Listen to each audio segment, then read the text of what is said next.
Chapter 1: Awakening in Ruins.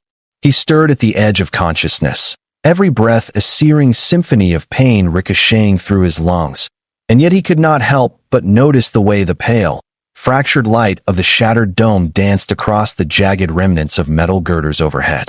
The acrid perfume of scorched circuitry and the faint tang of ozone lingered in the air, reminders of lashed plasma beams and the thunderous roar of enemy artillery that had ripped this citadel apart just hours, or perhaps days, ago. Time seemed to have lost all meaning here. His eyelids felt weighted with sand and grit, and with immense effort he pried them open, revealing a world split between shadow and glimmering shards of glass and alloy.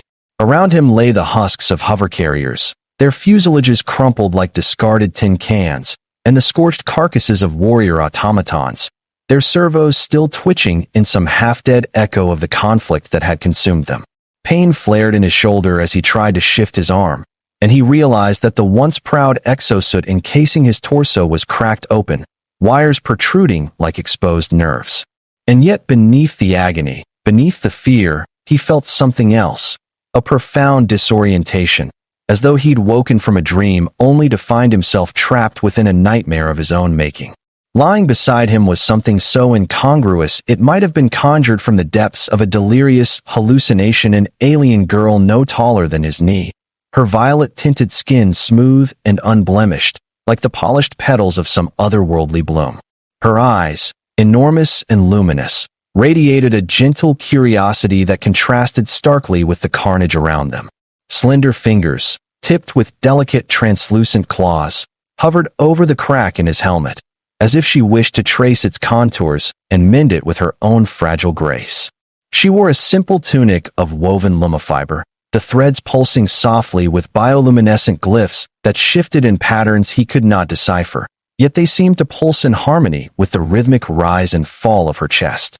In her other hand, she held a vial of liquid that glowed with an ethereal cerulean hue, and when she poured a single drop onto his shattered visor, a warmth spread through the composite shell, knitting microfractures closed in a matter of seconds. The hiss of evaporating coolant and the soft glow of nanoassembler threads lullabied him into stillness once more, and though his mind fought to stay tethered to reality, he sensed that this tiny savior held the key to something far greater than mere survival. As pain receded into a distant drumbeat, the human soldier Callum Reyes of the Terran Vanguard managed to raise himself onto one elbow. His breath came in ragged gasps, but with every inhale he drew in more of the scene. The hulk of the enemy citadel, a crescent of blackened towers fused together by molten beams, loomed before him. Beyond it, the desolate plain stretched into twilight, dunes of ash and rubble shimmering under a bruised sky. Muted explosions pulsed in the distance, signaling that the war between Terrans and the merciless Cresheri remnant was far from over. But here, in this broken sanctuary, an unexpected moment of tranquility took root. The alien child, whom he had initially mistaken for a waif caught in the crossfire, regarded him with an earnest intensity that spoke of compassion rather than cunning. She knelt there, unthreatening, her bare feet resting atop a slick pool of coolant, and in that instant Callum felt the weight of countless battles lift from his shoulders. He attempted a word of thanks, something in common, yet his throat was too raw for speech, so he simply offered a nod, and that seemed to satisfy her. She rose, slender limbs folding with uncanny precision, and extended her hand toward him, not in command, but in invitation. Callum hesitated, every instinct screaming that this was a trap, a ruse to deliver him into the claws of unseen assassins.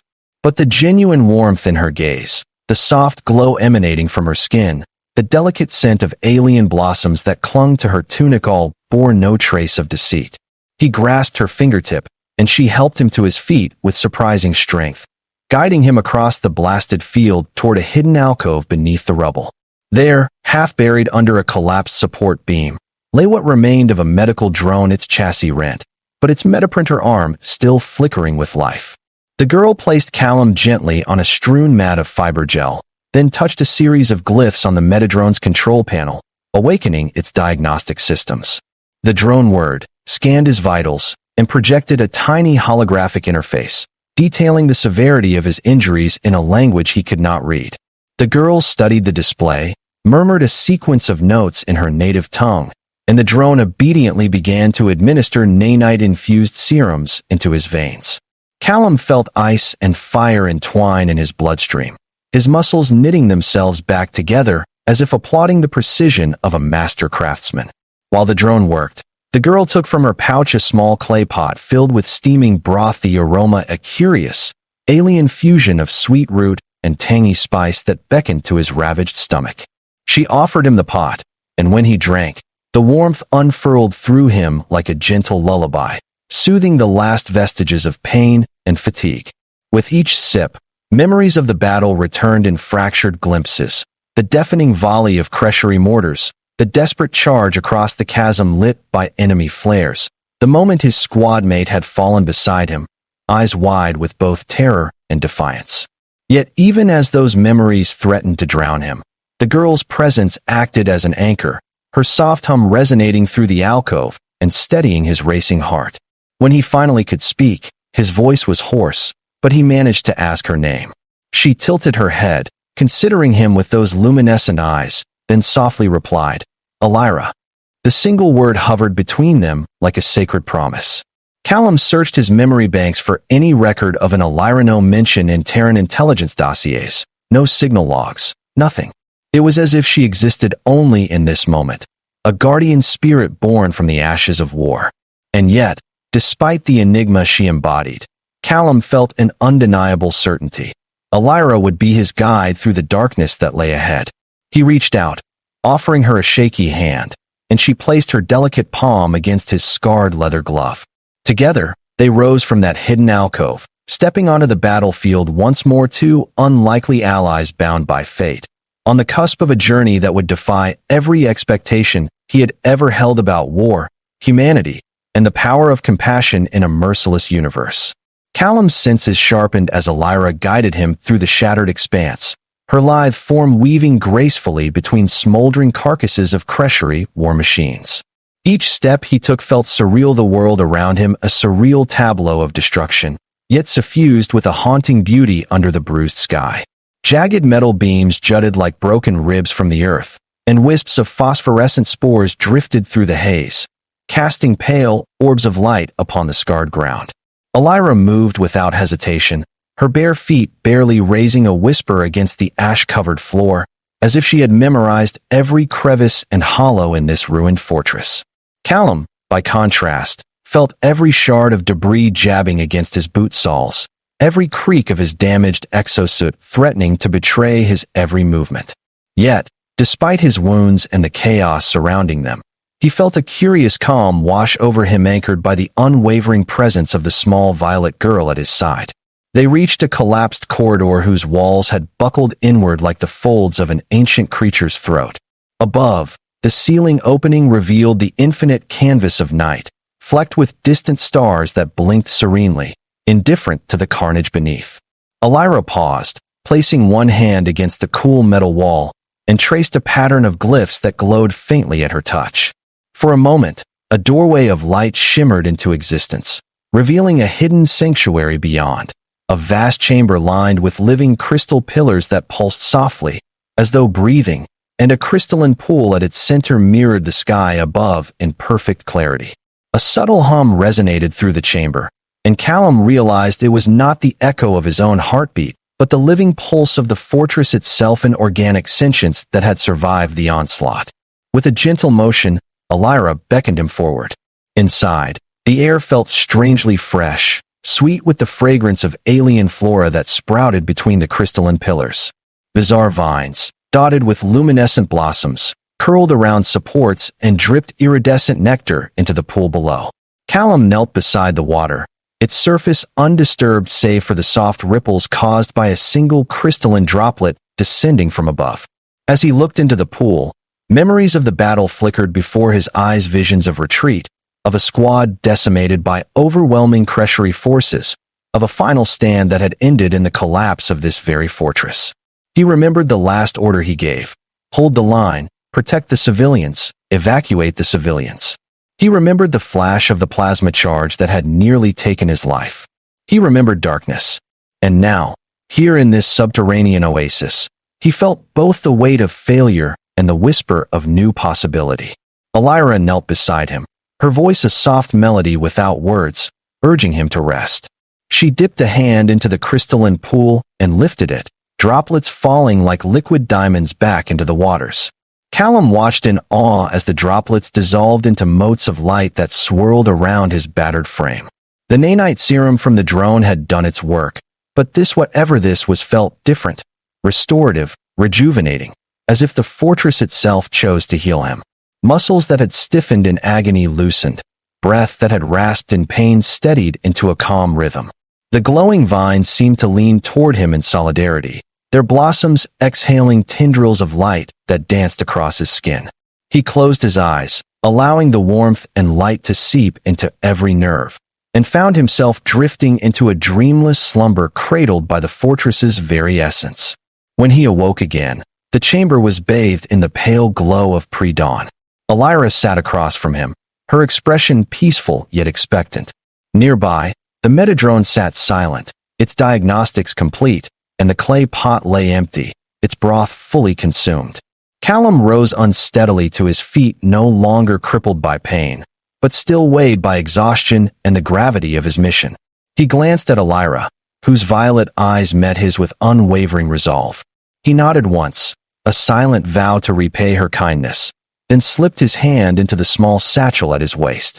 From it, he retrieved a battered datapad containing the last transmission from his command. Operation Dawnfall failed. All units lost. Enemy holds the fortress. Evacuate for regrouping. His chest tightened. The battle might be over, but the war was far from won. Yet now, armed with both human determination and the inexplicable alliance of this sweet alien guardian, Callum felt a spark of hope ignite within him. He offered Elira a tentative smile and asked in a low voice, "Where to next?" Without hesitation, she turned and led him toward a narrow tunnel branching off the chamber's far wall. As they stepped into the stony passage, the crystal pillars behind them dimmed, sealing the sanctuary once more. Through the tunnel's winding corridor, distant echoes of movement and faint murmurs of Cresheri patrols drifted toward them, a reminder that danger still lurked beyond every turn. But Callum's fear had been tempered by something stronger, a sense that, together with Elira, he might yet turn the tide of this distant war. Raising his rifle, which now felt less like a burden and more like an instrument of justice, he followed her into the darkness, resolute to fight for a future neither Terran nor Cresheri could predict. Chapter 2. Into the Heart of Darkness. The corridor opened into a vast subterranean network of caverns, the walls carved by ancient hands into sinuous archways and towering buttresses. Bioluminescent fungi clung to every surface, casting emerald pools of light that chased away the shadows, yet failed to penetrate the oppressive gloom at its edges. Ahead, a faint hum of activity hinted at the presence of more survivors or perhaps the enemy. Elira moved with purpose, her fingers brushing against carved reliefs that depicted scenes of the fortress's heyday. Cresheri aristocrats presiding over courtly ceremonies, armored legions marching beneath banners of crimson and gold, ritualistic dances around bonfires that once symbolized unity and strength.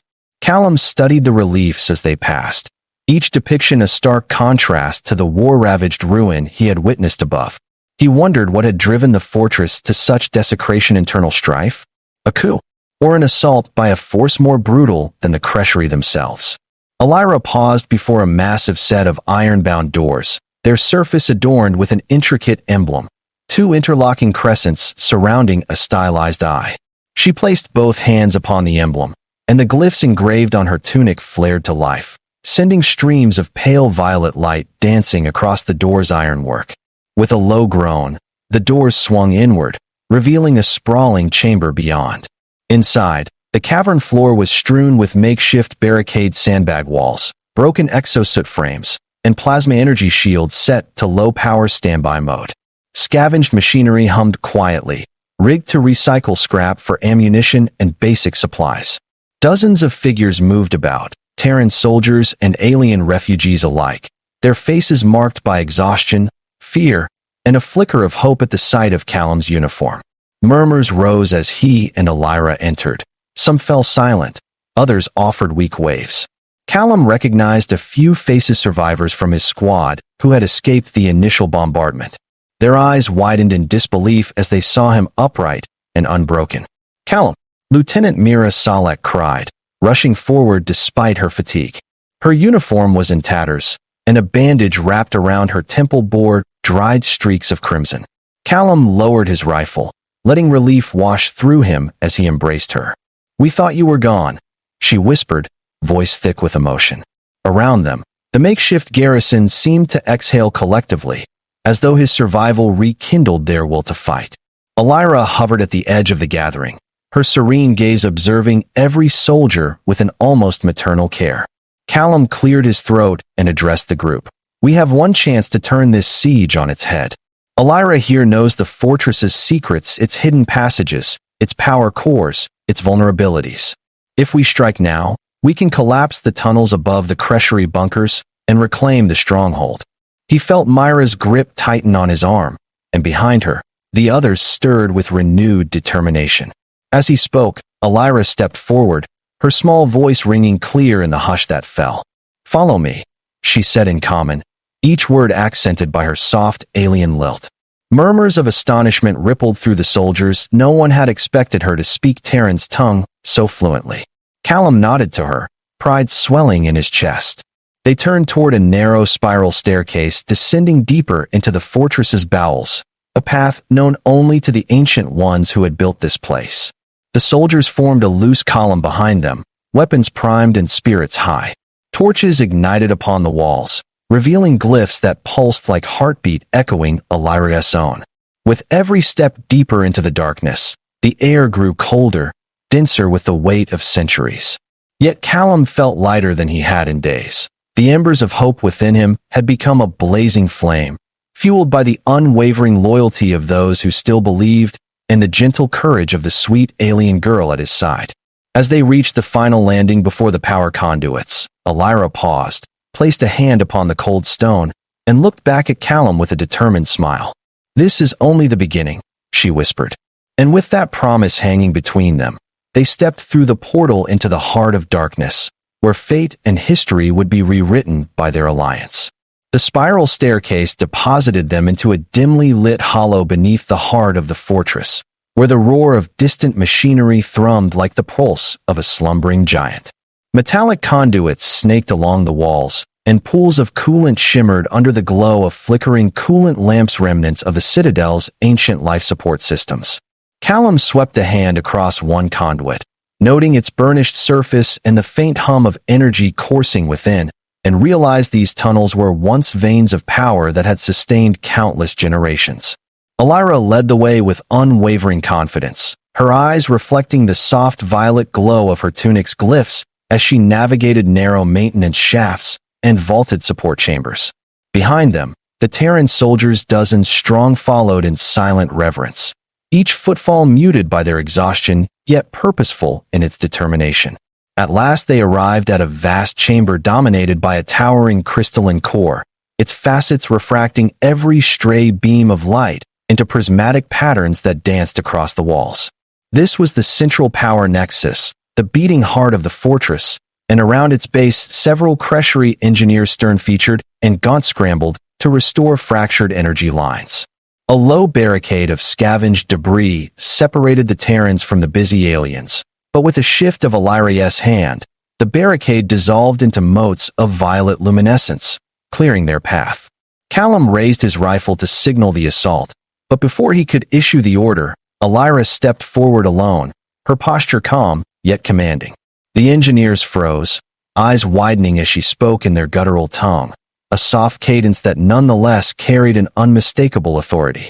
In moments, the crystalline core dimmed, its prismatic glow fading to a gentle pulse, and the engineers lowered their tools, gazes fixed on her. Callum seized the opportunity and instructed his squad to secure the chamber, weapons trained on any who might resist. The Creshery engineers, cowed by Elira's presence, responded with bowed heads, allowing Terran medics to tend to wounded refugees corralled along one wall. Callum approached the core, heart pounding as he placed his hand against its smooth surface. A faint vibration rippled through his palm, as though the structure recognized him, accepted his plea for aid. He felt warmth spread from his fingertips to his chest and whispered thanks to Elira, whose serene smile answered all unspoken gratitude. With a nod, he ordered the engineers to reroute power through the fortress's ancient defense turrets, recalibrated centuries ago to repel any invader.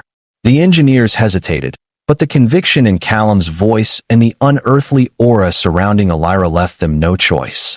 Crystalline conduits reawakened. The chamber thrummed with renewed vigor, and far above, deep within the fortress's ramparts, automated gun emplacements powered up, their targeting arrays whirring to life. As the first burst of plasma arcs lit the distant skyline, tearing through Creshery bombers that dared to breach the Citadel's atmosphere, Callum felt a surge of triumph. Cheers rose from the Terran ranks, mingling with the lament of dying engines and victorious blasts. Yet even in this pinnacle of reversal, he remained vigilant. The war was no shorter, and the Creshery would not yield easily. Elira placed a gentle hand on his arm, her presence a steadying beacon amid the swelling tide of noise and motion. She spoke a single word in common: forward, and led the company through a hidden hatch at the chamber's edge, into service corridors that ringed the fortress's inner keep. Chapter 3: The Council of Shadows. They emerged into a vaulted hall whose architecture defied comprehension. Soaring arches entwined with bioluminescent vines, floating platforms of levitating stone, and crystalline chandeliers that pulsed with an otherworldly cadence. This was the council chamber, where Creshery nobles once convened under the watchful gaze of ancestral spirits. Now it lay in limbo, walls cracked, banners of once proud houses torn, the central dais stained with the echoes of power struggles long since abandoned. Callum inhaled, steeling himself for the negotiations to come, for subtlety rather than gunfire would determine whether this fortress became a renewed bastion of peace or collapsed into renewed bloodshed. As Elira guided them to the dais, cloaked figures materialized from hidden recesses, Creshery elders draped in tattered robes, their eyes gleaming with caution and curiosity. Terran soldiers formed a respectful perimeter, weapons lowered but fingers poised. Callum stepped forward and saluted the elders in the Creshery manner, a slight bow and hand over his heart, then introduced himself as commander of the Vanguard Liberation Force. He spoke of unity against greater threats, of shared prosperity rather than endless war. His voice echoed beneath the vaulted ceiling, each word deliberate, fortified by the sight of Elira standing at his side like a living bridge between their peoples. The elders whispered among themselves, their tongues weaving patterns of intrigue, and Callum felt the weight of centuries pressing upon him. The fate of both worlds hung in this delicate balance. Elira raised her hand, her luminescent glyphs flaring bright, and addressed the council in a guttural dialect older than any Terran archive preserved. The words resonated through the hall like ripples across still water, and the Creshery elders stiffened, recognition dawning in their expressions. She spoke of the fortress's original purpose to protect all life that sought refuge under its crystalline embrace and of the desecration wrought by ceaseless conflict. She implored them to remember their ancestors' covenant of guardianship, an oath that transcended race and empire. As her voice faded, the chamber fell silent, and for a moment, Callum feared the fragile alliance would shatter. Then, one by one, the elders lowered their gaze, bowed their heads, and offered their consent, their robes whispering against the stone floor like fallen leaves. A sudden hum rippled through the chamber as the dais's crystalline center split open, revealing a chamber below filled with translucent data slates and artifacts, archives of the fortress's ancient wisdom. Callum and Elira exchanged a glance. This was more than a victory, it was an inheritance. He descended first, awed by the holographic projections of peace treaties, botanical specimens, star charts mapping regions of uncharted space. Here lay the promise of understanding, of forging alliances beyond the bounds of war. As he reached for a slender slate etched with Terran Creshery first contact records, Elira placed her hand over his, guiding him to the next chapter of history. Above, in the council chamber, the Creshery elders and Terran officers gathered in hushed discussion, forging the framework of a new era. Callum felt the weight of their hopes settle upon his shoulders, and he stood ready, veteran soldier, and fledgling diplomat to carry the flame of unity into the darkness that still lingered beyond the fortress walls. Callum knelt amid the softly pulsing data slates and let his fingers trace the intricate filigree etched into their translucent surfaces, each rune and symbol humming with latent power. The air here was cool and still, redolent with the scent of preserved knowledge and the faint tang of ancient alloy. And for a moment he felt himself adrift in time, no longer a soldier besieged by immediate peril, but an inheritor of millennia-old wisdom.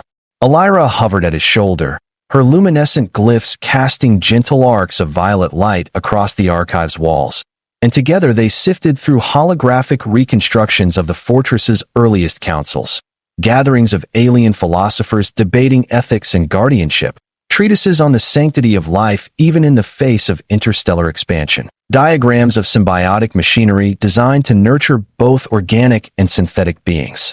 As he absorbed each fragment, Callum felt the weight of history settle into his bones, a solemn reminder that this place had once stood as more than a bastion in war. It had been a beacon of hope for every sentient species seeking refuge from chaos. Yet even as wonder filled him, a tremor of unease ran through the chamber. From the alcove shadows emerged two figures, Crechery officers draped in the scarlet and onyx regalia of the old guard, faces etched with suspicion and cold resolve. Their boots clicked against the crystalline dais above, and their voices, low and authoritative, carried down to where Callum knelt. "You would consort with invaders," the taller of the two hissed in accented common, "and desecrate our sanctum with the taint of human steel?" Callum met his glare without flinching, rising slowly to his full height, so that his frame, though lean from weeks of refuge and battle, still conveyed the unspoken strength of discipline and conviction. Elira stepped forward, her tiny form radiant with a fierce glow, and replied in Crechery tongue, her words a silken reprimand that spoke of broken oaths and the folly of hatred. The officers stiffened, claws flexing at their sides, but the elders gathered silent around the chamber's lip-raised hands to still any bloodshed. In that pregnant silence, Callum felt the truth crystallize within him. This alliance would not be born of simple capitulation or conquest, but of the courageous bending of pride on both sides, a willingness to confront fear and embrace vulnerability. Extending a gauntlet hand to one of the officers, he spoke softly. "Help me honor your ancestors' vision. Show me how to protect this fortress as they once did, not as conquerors, but as guardians." The officer's eyes flickered between his hand and Callum's unwavering gaze, and at last he grasped it, the hard clench of mutual respect sealing their fragile truce. As the chamber exhaled, the elders guided the new coalition to a circular dais at its center, where a seamless disk of opalescent crystal lay embedded in the floor. Elira pressed her palm against its surface, and the crystal responded, rising to a pedestal and projecting a three-dimensional map of the system. The shattered planet below, its moon strewn with relics of ancient wars, and the distant star that cast a dying light across both worlds. Points of interest blinked, ancient way stations, hidden wormholes, the locations of hostile strongholds still loyal to the warlords who refused peace. Callum studied the map, turning it in his mind's eye, envisioning supply lines, safe passages for refugees, and coordinated strikes to dismantle the last pockets of resistance. Around him, Terran soldiers and Crechery warriors fell silent in reverence to the unfolding tableau, each recognizing that the next steps would define not only the fate of this fortress, but the destiny of every soul it sheltered. With a steadying breath, Callum addressed the assembly. "We will stand together beneath these arches, guard these archives, and marshal our forces with unity and purpose. Let tomorrow be the dawn not of another siege, but of a new covenant, a beacon to all who seek an end to war." A chorus of voices rose in agreement, human and alien alike, and as that chorus swelled, Elira's soft hum threaded through it, binding them in a shared rhythm of hope. In the hushed expanse of the council chamber, amidst relics of a turbulent past, a new alliance was born, one forged not in blood, but in the unwavering belief that peace was a prize worth every sacrifice. As the assembly's chants of solidarity faded into a reverent hush, Callum felt the weight of countless eyes upon him, soldiers and refugees, Cresheri nobles and exiles alike, each pair of eyes reflecting a shared desire to transcend the horrors of the past. The holographic map flickered, pinpointing a hidden armory deep within the fortress's western wing, its caches of ancient plasma lances and gravity charges once reserved for ceremonial guardianship. Elira placed her hand upon Callum's shoulder, her eyes alight with encouragement, and he inhaled the fragrant hum of the chamber's bioluminescent vines. "We must secure the armory at dawn," he declared, voice ringing through the vaulted hall, not as conquerors reclaiming spoils, but as protectors reclaiming heritage. "There, we will arm both Terran and Cresheri equally, bind our fates to the legacy we've unearthed, and stand ready to defend this sanctuary against those who would profane it." Murmurs of approval rose, tempered by apprehension, for they knew that across the shattered plains above lurked the remnants of warlords who would move earth and sky rather than relinquish power. Yet beneath that fear lay an ember of resolve, for in their unity they had discovered a strength far greater than any stratagem of domination. The senior elder, her silver-streaked crest glinting in the chandelier's glow, stepped forward with measured grace. "Your words honor the covenant," she intoned in the ancient dialect, her voice resonating like cathedral bells. "May the four pillars of this fortress guide you: wisdom to govern, compassion to heal, courage to defend, and unity to endure." As she spoke, ghostly echoes of spectral glyphs materialized on the chamber walls, inscribing the pillars in shimmering script that pulsed in time with Elira's gentle hum. Callum bowed his head, solemnly pledging his life to those tenets, and felt a surge of kinship ripple through the hall, a tide of commitment that bound every soul present to the fortress's resurrection. Hours slipped by in whispered strategy sessions beneath vaulted alcoves and over battered hollow tables. Callum and Elira moved among small groups. Terran engineers worked alongside Cresheri artificers to recalibrate automated turrets. Medics from both species compared xenobiotic treatments to tend to wounded refugees. Even the young children orphans from both worlds laughed as they chased luminescent spores dancing through the halls, unaware of the gravity of the pact forming above them. In that crucible of collaboration, old hatreds dissipated, replaced by mutual respect and the thrill of discovery. Terran soldiers marveled at Cresheri medical nanotech, while Cresheri scholars pored over Terran tactical manuals. And all the while, Elira floated at Callum's side, her silvery hair aflutter with the intensifying glow of the fortress's emerald vines, as though she were the living bridge between two peoples, guiding them toward a bond that would endure beyond any single battle. When the first tendrils of dawn crept through fractured windows high above, the coalition gathered once more in the council chamber. Callum stood upon the dais, flanked by Elira and the senior elder, and surveyed the assembly faces uplifted, weapons rested but ready, hearts steeled for the challenge to come. "Today," he announced, "we claim our birthright as guardians of this sanctuary. We march together at first light, not to conquer, but to protect what we have reclaimed. And when we return, this fortress will stand not as a monument to war, but as a bastion of peace." A thunder of silent agreement swept the chamber, and with that final vow, the banners of both Terran and Cresheri were affixed side by side upon the ancient standards, fluttering gently in the crystalline breeze that danced through the hall's open archways. Chapter 4: The Bastion of Peace. As the sun's pale fingers reached across the ridged skyline, the joined forces of Terran and Cresheri assembled beneath the western wing's archways, their ranks a prismatic tapestry of humanity's armor interwoven with the elegant warplate of the alien warriors. The air thrummed with anticipation and the sweet tang of morning dew that had seeped through the fortress's dormant irrigation channels. Callum, clad in a reforged exosuit inscribed with both Terran glyphs and Cresheri symbols, stood at the forefront, Elira perched upon the helm of his restored rifle like a silent sentinel. Around them, cries of readiness dash for the Covenant and Guardians forever echoed through the corridors, weaving unity into every heartbeat. Their objective lay just beyond the shattered gates, a subterranean armory sealed by a gravitic lock, its security protocols encoded in the oldest dialect of the fortress. Cresheri artificers knelt against the lock's crystalline face, their claws dancing over etched runes as they sang psalms of unlocking, while Terran engineers calibrated the gravitic resonators to match the fortress's heartbeat. Sparks of violet and copper flared, the lock whimpered, and then, with a soft exhalation, yielded. The doors parted to reveal caches of ceremonial plasma lances, crystal phase shields, and relics of diplomatic envoy. Ornate flags from countless alien races once sheltered here.